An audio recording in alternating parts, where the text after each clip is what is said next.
नमस्कार, मी प्रभाकर लोंढे, खडतर प्रवास वर्तमानपत्राचा तथा खडतर प्रवास यूट्यूब चॅनलचा मुख्य संपादक।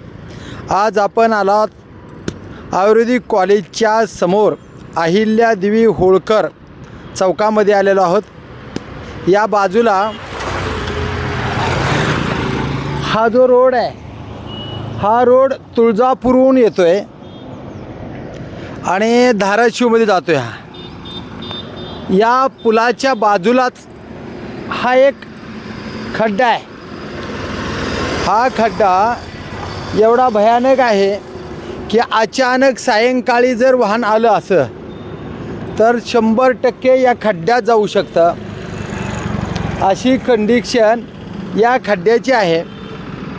तर हे रोड जे आहे हे सार्वजनिक बांधकाम विभागाकडे येतो आणि या रोडवर अशी परिस्थिती आहे, जर अशीच परिस्थिती राहिली तर 100% धोका होऊ शकतो। अशा पद्धतीचा हा खड्डा आहे आणि सरकार याच्याकडे जाणीवपूर्वक लक्ष देत नाही, अशी कंडिशन आहे। या ठिकाणी आपण एवढा मोठा रोड, अत्यंत चांगला रोड झाला आणि हा खड्डा जर असाच राहिला गेला तर 100% धोका होऊ शकत आहे।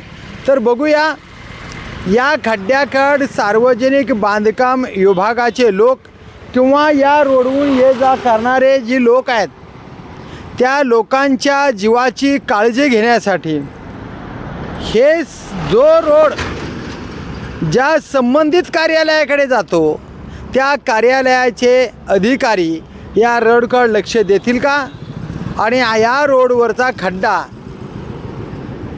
दुरुस्त करून अत्यंत चांगल्या पद्धतीनं डांबरीकरण करून होणारा अनर्थ टाळण्यासाठी अधिकारी प्रयत्न करतील का, याकडेच लक्ष आहे।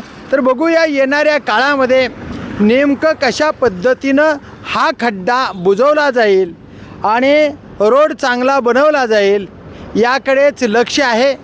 मी प्रभाकर लोंढे, खडतर प्रवास वर्तमानपत्राचा तथा खडतर प्रवास यूट्यूब चॅनलचा मुख्य संपादक। या चॅनलला सबस्क्राईब करा, शेअर करा, लाईक करा, बेल आयकॉनचे बटन दाबा आणि आपले विचार कमेंट बॉक्समध्ये नोंद करा।